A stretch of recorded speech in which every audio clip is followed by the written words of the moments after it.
안녕하십니까. 반갑습니다. 끈기코치TV의 구재선입니다. 오늘은 스트롱거 과정의 핵심 스킬 중에서 효율적인 질문에 대해서 이야기해 볼까 합니다. 강의에 앞서서 혹시 빨간색 버튼 안 누르신 분께서는 꼭 부탁드리겠습니다.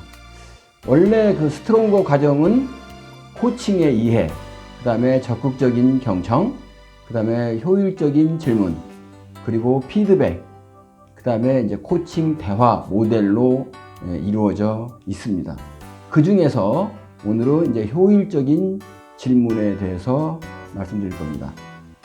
그래서 그 순서는 질문이라는 게 무엇인지, 그리고 질문의 힘, 그리고 질문의 유형, 이런 순서로 진행하도록 하겠습니다.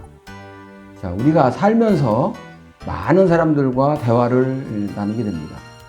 대화는 통상 들을 때 듣는 거하고 질문하는 거, 이렇게 서로가 이제 이루어졌다고 볼 수가 있겠죠. 예를 들면은 나는 지난주에 제주도에 가족들과 여행 갔다 왔어 라고 했다면, 일반적인 대화에서는 상대방은 이제 그 이야기를 듣고 나서 자기가 궁금한 부분, 몇 명이 갔었어? 아니면 어디가 제일 좋았어? 이런 질문들을 하면서 서로 얘기를 나누게 될 겁니다.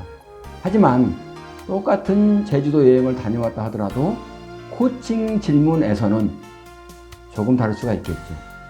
자, 어떻게 되냐면, 이번 제주도 여행이 당신에게는 인생에 있어서 어떤 의미가 있었습니까?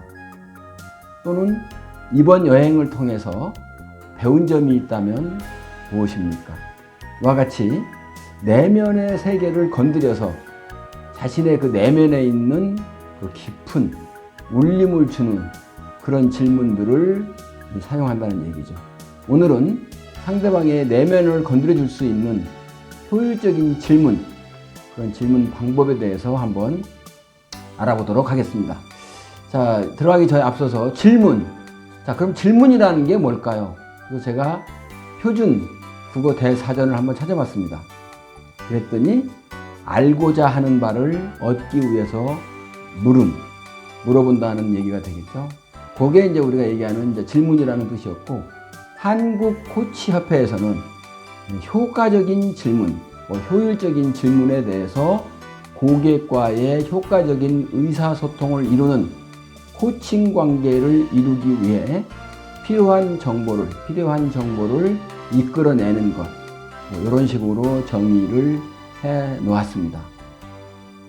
통상적으로 누구든지 질문을 받게 되면은 자신도 모르게 대답이 튀어나옵니다. 예를 들어서 오늘 기분이 어떠십니까? 라고 물어봤다면 예, 좋습니다. 이렇게 이제 대답을 들을 수 있겠죠. 사람들은 질문을 받으면 대답을 해야 한다고 이렇게 느끼고 주저없이 대답을 하며, 또 그것은 태도나 예절과도 관계가 이제 있는 거죠.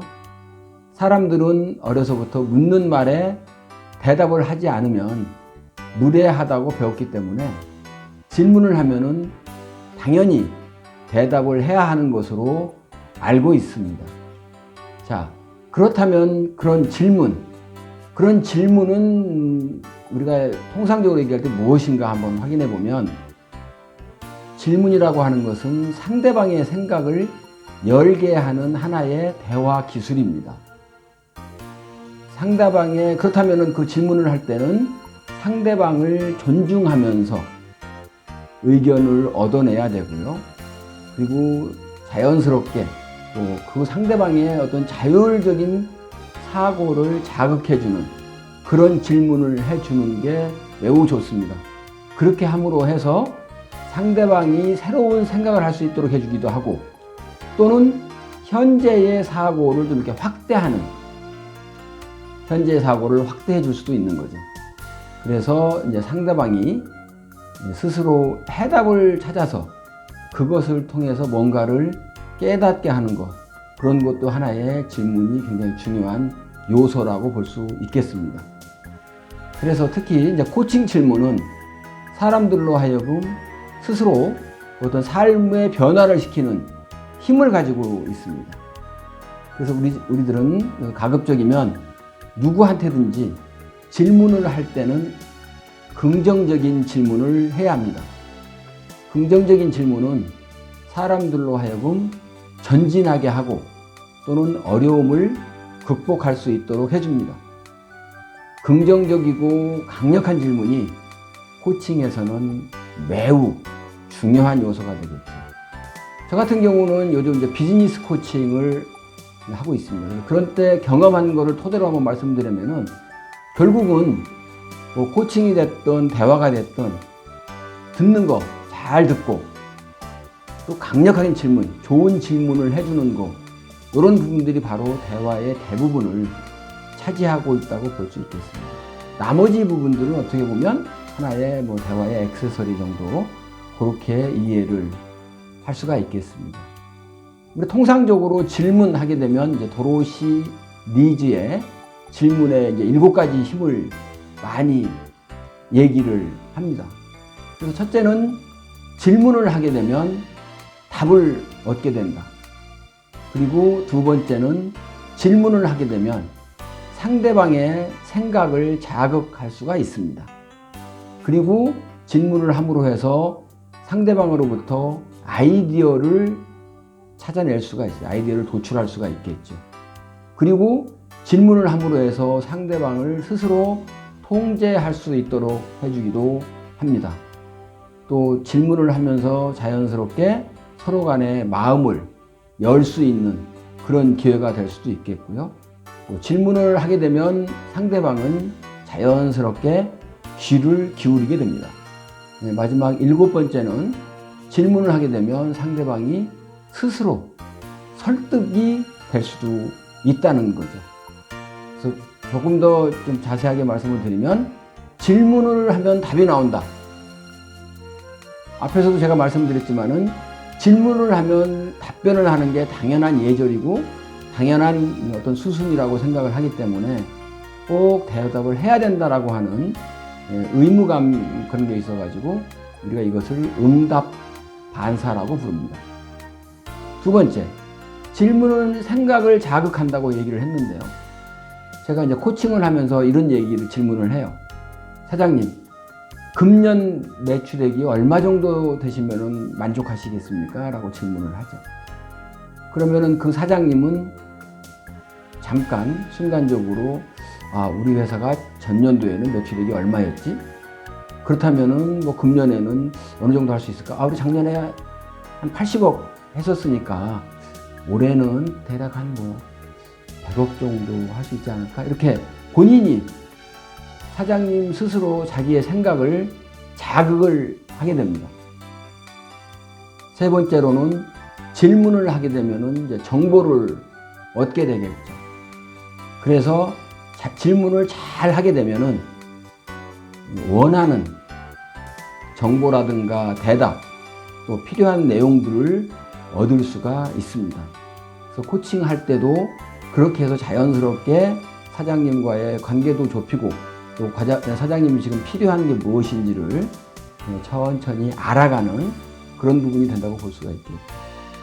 네 번째는 이제 질문을 하면 통제가 됩니다. 사람은 스스로 상황을 통제하고 있을 때 가장 편안하고 안전하게 느낀다고 합니다.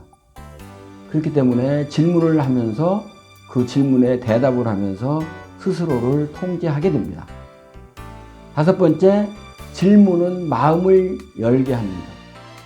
사람들은 자신의 어려운 점, 또 자신의 비전, 관점 등에 대한 질문을 받으면 굉장히 말을 하고 싶어 합니다. 그러면서 말을 하다 보면 스스로 마음을 조금씩 열게 되고 또 상대방이 또 적극적으로 반응해주면 훨씬 더 쉽게 마음을 열 수가 있습니다. 여섯 번째, 질문은 상대방으로 하여금 귀를 기울이게 합니다. 자신한테 관련된 그런 질문을 적절하게 받게 되면은 자신도 모르게 적극적으로 대화에 임하게 되고 또 분명한 대답, 또 확실하게 자기가 하고자 하는 그런 대답들을 들을 수가 있겠습니다. 자, 일곱 번째는 질문은 그 질문에 답을 하다 보면은 상대방이 스스로 설득이 됩니다. 사람들은 누가 해주는 말보다 자기 자신이 생각이 나서 하는 말에 대해서 더 잘 믿습니다. 그렇게 대답을 하다 보면은 자신도 모르게 스스로가 설득이 됩니다. 오늘은 질문이란 그리고 질문의 7가지 힘에 대해서 말씀드렸습니다. 다음 시간에는 질문의 유형에 대해서 말씀드리겠습니다. 수고 많이 하셨습니다. 감사합니다.